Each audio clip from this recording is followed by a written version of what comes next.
Have you referred to the media as the most powerful enemy of the United States that they have ever seen? Is that right?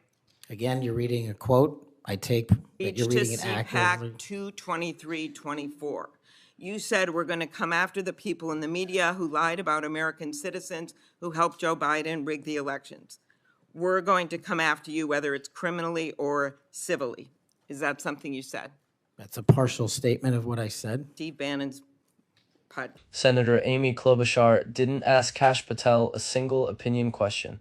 She read his own words back to him, quote, date and source, one after another, for nearly 10 straight minutes, and nearly every time.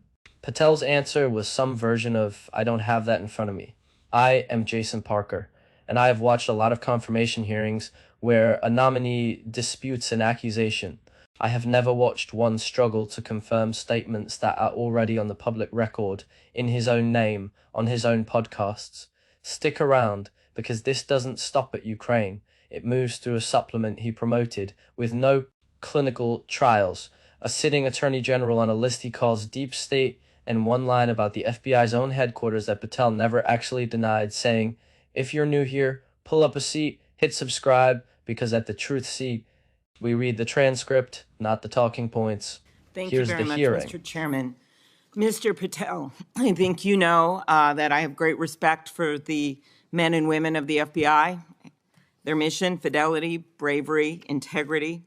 I believe they deserve a director who respects their work and sacrifices, and they deserve a director who's focused on their mission.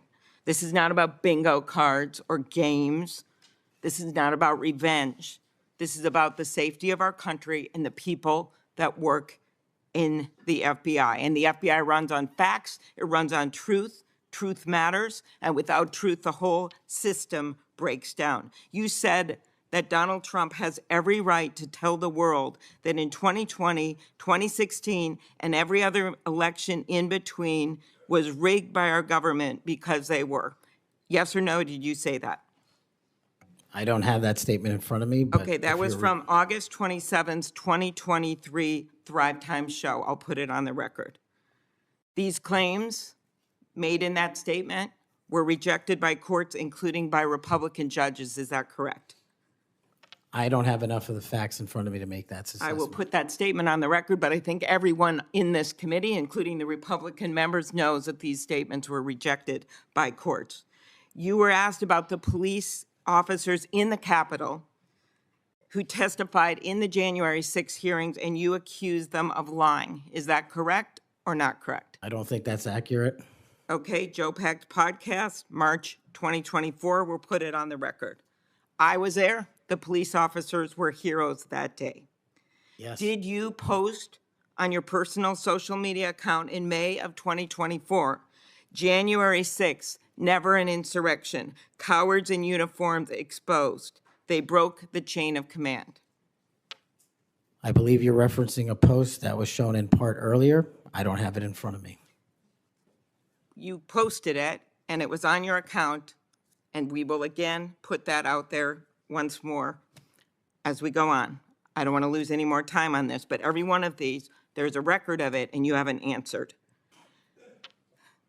You promoted a COVID vaccine reversal or detox supplement. One scientist said, I quote, none of these substances in any form would minimize side effects from a COVID-19 vaccine. That is preying on innocent people. Did you perform clinical trials before you made that claim? I'm not a doctor, so no. But you did promote this supplement and told people that it would reverse or mitigate the side effects from COVID vaccine. Did I give people an opportunity to make an independent choice for what's best for their families? Yes. You did that last year, correct? I don't have it in front of me again, Senator. Mr. Patel, the FBI tackles some of the most complex threats that we face: terrorists, hostile foreign powers, violent gangs, fentanyl, criminal organizations. Your mission, though, has been to go after people. I've looked at it. I've read this stuff. Yes or no?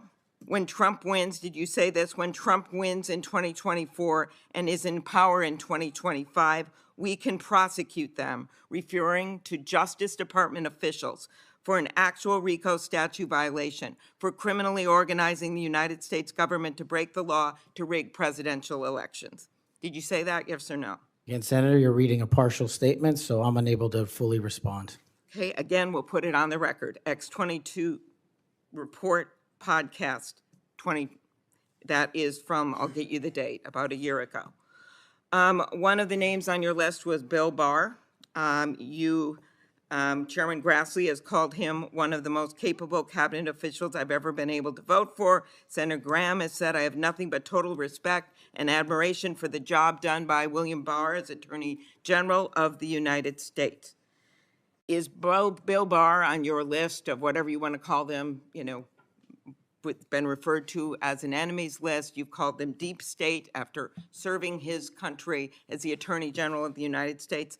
Is he on your list because of a personal vendetta? Well, it's not whatever we want to call it, Senator. With all due respect, it's not an enemies list. That is a total mischaracterization. I asked you, And- I actually used the words you used for the list, which was deep state, right? That's what you put at the top. It is a glossary Against in the the Attorney back. General of the United States. Is it because of a personal vendetta that he's on the list? You're under oath. I have no personal vendetta against Bill Okay, Barr. he said about you, you would never be able to command the respect necessary to run the day-to-day operations of the Bureau. That was actually in writing in his book. He had virtually, about you, no experience that would qualify you to serve at the highest level of the world's preeminent law enforcement agency, and that your appointment, as noted by Senator Durbin as Deputy Director to the FBI, would happen over his dead body. Is it, yes or no, why you would put him on the list of deep state as a former Attorney General, Trump Attorney General of the United States, because he wouldn't break the law for Donald Trump? Is that why? Absolutely not. As you know, he repeatedly told the president in no uncertain terms that he did not see evidence of fraud that would have affected the outcome of the election. Did you say in February of 2021 that the election stuff was never my job and I stayed out of that stuff? Again, I don't know what comment you're referring to, but I'm sure you're reading a piece of something. You said it on Pushback on a podcast. Is it true, though, that in December of 2020, you reached out to the Trump acting Deputy Attorney General and asked him to investigate a conspiracy theory claiming that people in Italy had used military technology and satellites to remotely tamper with voting machines in the U.S. and switch votes for Trump from Trump to Biden? Is that true? What was the date? That was out of December of 2020. I was Chief of Staff to the Department of Defense, so I don't believe that's accurate in any way. Okay, that came out of testimony before Congress. I will give it to you. Have you referred to the media as the most powerful enemy of the United States that they have ever seen? Is that right? Again, you're reading a quote. I take that you're reading it accurately. CPAC 22324. You said we're going to come after the people in the media who lied about American citizens who helped Joe Biden rig the elections. We're going to come after you whether it's criminally or civilly. Is that something you said? That's a partial statement of what I said. Steve Bannon's podcast. You also said you would put the entire fake news mafia press corps on your list. Is that correct? Is that what you said? I don't have that in front of me. Benny Johnson's podcast, 8/21/23. You have said that the FBI, including today, you said that they remain utterly corrupt. This is an agency with agents who have taken down terrorists, taken down bank robbers, taken down crime. And you wrote that the FBI has become so thoroughly compromised that it will remain a threat to the people unless drastic measures are taken. Do you know that under Chris Wray's leadership, he took over at a very difficult time, we all know that, appointed by President Trump, that during his tenure, the applications to the FBI has in fact tripled? Do you think people would be applying to that agency like in those numbers if they thought it was so corrupt? The American public's trust in it is at 40%. That's an all-time low. Did you say that the FBI headquarters should be shut down and reopened as a museum of the deep state? Mr. Chairman, are we allowed to go an extra time? Let's see, you get a second round.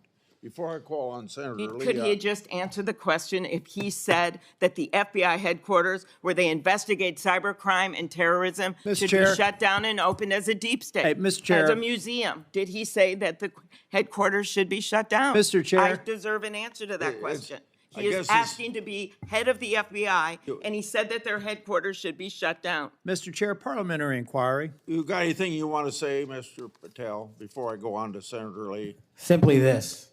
If the best attacks on me are going to be false accusations and grotesque mischaracterizations, the only thing this body is doing is defeating the credibility of the men and women at the FBI. I stood with them here in this country. In every theater of war we have, I was on the ground in service of this nation. And any accusations leveled against me that I would somehow put political bias before the Constitution are grotesquely unfair. And I will have you reminded that I have been endorsed by over 300,000 law enforcement officers to become the next director of the FBI. Let's ask them. Mr. Chair. Chairman, I am quoting his own words Along- from September of 2024. It is his own words. It is not some conspiracy. It is what Mr. Patel actually said himself. Facts matter. You forget that you had 3 minutes in the next round to say what you just said. Okay, I'll say him again. Let's go through what Klobuchar actually put on the record, because the pattern matters more than any single line. She starts with election denial, reading Patel's own claim that the 2016, 2020, and other elections were rigged, a claim rejected by courts, including Republican-appointed judges. Patel doesn't deny saying it. He says he doesn't have the statement in front of him. She moves to January 6th. Patel had accused Capitol Police officers who testified about that day of lying and separately posted that January 6th was never an insurrection. Here, Patel doesn't dodge. He confirms it. That's worth noting, because it shows the pattern isn't blanket denial. It's selective memory applied unevenly. Then comes the supplement. Klobuchar asks if Patel ran any clinical trials before promoting a product marketed as reversing COVID vaccine side effects. His answer, he's not a doctor. So no, he promoted a medical claim to the public with zero scientific backing behind it, and confirms that under oath without hesitation. Next, Bill Barr Patel reportedly placed a Trump-appointed Attorney General, a man both the committee chairman and other senators have publicly respected, on what Patel himself called a deep state list.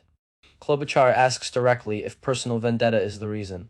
Patel says no personal vendetta, but never explains the actual criteria for the list, or why Barr, specifically, is on it. Then the Italy claim. Klobuchar asks if Patel, while serving as Chief of Staff to the Department of Defense, pushed the acting Deputy Attorney General to investigate a theory that Italian military satellites remotely switched votes. From Trump to Biden, Patel says he doesn't believe that's accurate, the closest thing to an actual denial in the entire exchange, and even that one is hedged. The media comments follow the same shape.